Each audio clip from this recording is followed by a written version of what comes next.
అయితే ఇక్కడికి వచ్చిన వాళ్ళ దాంట్లో చాలా మందికి ఒక డౌట్ ఉన్నదట. నన్ను ముందుగానే అడగమని చెప్పారు నీ ఫోటో ఇక్కడ రాగానే. మరి నేను ఒక ప్రశ్న అడుగుదాం అనుకుంటున్నాను, దానికి సమాధానం చెప్తావా? అమ్మో, ఏదో ప్రీ రిలీజ్ ఈవెంట్ అన్నారు, నాకు అసలు మైక్ పట్టుకుంటే టెన్షన్, ఇప్పుడు ఏమో క్వశ్చన్లు అంటున్నారు. సరే ఏది అడుగమ్మా.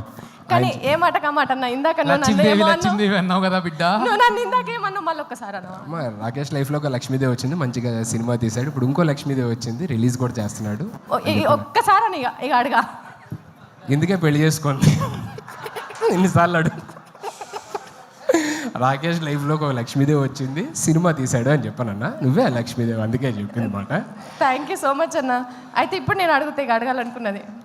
అమ్మో ఇదేదో కొంచెం సరే చెప్పమ్మా, అడుగు. అన్న చెల్లె ఎప్పుడు అన్నం తల ఎత్తుకునేటట్టే ఎత్తది, తల దించుకునేటట్టు అస్సలే చెయ్యది. సరే అడుగమ్మా, అడిగిన తర్వాత తెలుస్తుంది ఏంటా అని. అన్న లగ్గం నువ్వే టెన్షన్. లగ్గం ఎప్పుడు చేసుకుంటా? ఇన్నిసార్లు అడిగిన తర్వాత ఎవరన్నా చేసుకుంటారండి? ఒకసారి చెప్పు, రెండోసారి చెప్పు, మూడోసారి చెప్పు అంటే ఇన్నిసార్లు చూస్తున్న తర్వాత కూడా, లైవ్ లో చూసిన తర్వాత కూడా ఆయనకున్న ఉత్సాహం మూడు అన్ని దొబ్బినాయి. బాబోయ్ నీ దగ్గర ఆన్సర్ చెప్పలేదు ఇంకా. లగ్గం ఎప్పుడు చేసుకుంటావు? అదే కళ్యాణం వచ్చినా అంతే అంతే ఆగదంటారు కదా. ఆగుతుంది అన్న, ఎందుకంటే కక్కోసి ఆపుకోవడానికి టాబ్లెట్లు ఉన్నాయి. కళ్యాణం ఎప్పుడు చేసుకుంటావు? ఏమో మా అందరూ ఇక్కడ ఉన్న పెద్దవాళ్ళు నిజంగా మొత్తం 2 తెలుగు రాష్ట్రాల గర్ల్స్ అందరూ వెయిట్ చేస్తున్నారు. అమెరికాలో, ఆస్ట్రేలియాలో కూడా అక్కడ కూడా వెయిట్ చేస్తున్నారా? ఎప్పుడన్నా లగ్గము? ఓకే చెప్పు. ఇక్కడ ఉన్న పెద్దవాళ్ళందరూ ఆశీర్వదించి, దేవుడు కూడా ఆశీర్వదిస్తే మేబీ. అయితే ఎవరు ఆశీర్వదించట్లేదు ఇప్పుడు? అందరూ హ్యాపీగా ఉన్నాడు కదా కుర్రోడు, పోన్లు అలాగే ఉన్నాయి అనుకుంటున్నారు. అర్థమవుతుంది, చూస్తుంటే అర్థం కావట్లా. పెళ్ళైన వాళ్ళందరూ కూడా పూజలు చేసేటోళ్ళకి అంతగానం ఆశీర్వదిస్తే నువ్వు ఎప్పటికీ పూజలు చేస్తావు, నిన్ను ఎందుకన్నా ఆశీర్వదిస్తలేడు దేవుడు? అక్కడ చూడు, పెళ్ళైన వాళ్ళందరూ చూడు, వాళ్ళందరూ పోన్లే ఇలాగే బాగున్నాం, ఇలాగే హ్యాపీగా ఉండు అని చెప్పాను. ఏరి ఒక్కరిని చూపి అన్న, నువ్వు ఇట్లనే మంచిగున్నావు. ఒక్క నిమిషం వెంకన్న అడుగుదాం. అన్న ఈయన పెళ్లి చేసుకోనా లేదా? అంటే తాడిడిచిన ఎద్దు లెక్క మొత్తం రోడ్డు మీద తిరుగుతున్నాడు. ఈయన పెళ్లి చేయాలన్నా వద్దా? ఒక్క మాట చెప్పాను అన్న. పెళ్లి చేసుకున్నాడు సుఖంగా ఉంటే కాబట్టి చేసుకోనికి పెళ్ళి అంత అవసరం. చేసుకుంటే ఇక్కడ కానీ ఏ ఊరికే పెళ్ళి అంటే ప్రపంచంలో పక్షులు కలిసినట్టు కలిసి ఉండాలి. దానికి పెద్ద కథ కార్యక్రమం లేనిపోని పంచాయతీ అంతా. మీ ఎక్స్పీరియన్స్ మొత్తం బయట పెట్టిరన్న. ఇక్కడ నవ్వుతున్న వాళ్ళందరూ భార్య బాధితులే అన్న.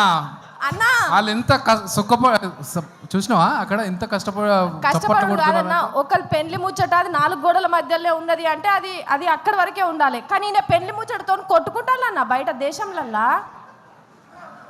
హరీష్ అన్న మీరు చెప్పండి, లగ్గం చేసుకోమంటారా వద్దంటారా? మీరు చెప్పేదాన్ని బట్టి అన్న డిసైడ్ అవుతాడు. ఏమన్నా చెప్పు. సార్ ఇప్పుడు ఈయన లగ్గం గురించి రాష్ట్ర ఇష్యూ చేస్తున్నాను. సార్ చెప్పారు. అమ్మ అసలు ఉక్రెయిన్ రష్యా యుద్ధం కూడా ఇందుకే జరుగుతున్నది. పెళ్ళి అయితే గిరాకీ తగ్గిపోతుంది, అది బాగా తెలుసు కాబట్టి సుధీర్ అట్లా మంచిగా ఉన్నాడు. గిరాకీ తగ్గిపోతుంది. ఓకే, ఇంతకంటే thank you so much sir. మీలాంటి వాళ్ళు అందరూ ఉండబట్టి నేను ఇంకా చాలా హ్యాపీగా ఉన్నాను sir. Thank you so much sir. Thank you ఉండాలన్నా, మీరు ఇట్లనే ఉండాలి. అసలు మీరు లగ్గమే చేసుకోవద్దు. మీరు లగ్గం చేసుకుంటే ఎందుకు చేసుకుంటామని పంచాయతీకి వస్తారు చెప్తున్నా. లేదు thank you. And Roja ma'am, good to see you after very very long time. Jani master, very long time. Happy Shivabalaji అన్న. సో అందరికీ పేరున thank you so much for gracing this event and supporting Rakesh. And thank you. And Abhi, thank you so much ma'am, thanks a lot. చాలామంది అడుగుతున్నారు basically, అదే రాకేష్ దీనికి రాలేదేంటి ఇంకా, ఎప్పుడు అంటే చాలా ఈవెంట్స్ జరుగుతున్నాయి కదా, రాలేదేంటి అన్నారు. మేమందరం జబర్దస్త్ ఫ్యామిలీ అండి. కొన్నిసార్లు సీన్ రెడీగా ఉందన్న, అయిపోయింది. సీన్ రెడీ అన్న, దయచేసి ఒక సీన్ చూసేద్దాం. హరీష్ రావు గారు, thank you so much sir. So you came all the way to support our family, Jabardasth family. Thank you so much. So అందరూ అడుగుతుంటారు బేసికల్లీ, రాకేష్ ఇన్ని ఈవెంట్లు జరుగుతున్నాయి కదా రాలేదేంటి అని. నాకు ఫోన్ చేశాడు అనమాట, అన్న ఇంకా రాలేదేంటి అని చెప్పని చాలామంది అడుగుతున్నారంటే, మేము అందరం జబర్దస్త్ ఫ్యామిలీ అండి. కొన్నిసార్లు రావడం లేట్ అవచ్చేమో కానీ రావడం మాత్రం పక్కా. So thank you. మా సుధీర్ యాంకరే కాబట్టి సుధీర్ స్టైల్లో టీజర్ చెప్పేసి వెళ్ళావనుకో, సీన్ చెప్పేస్తాడు. పోయినావు అంటే రోజా మిక్కనే ఉన్నది, మళ్ళీ అదే తిరుపతి కొండ మీద లగ్గం చేపించుడు ఖాయం అవుతుంది. మరి ట్రైలర్ రెడీ.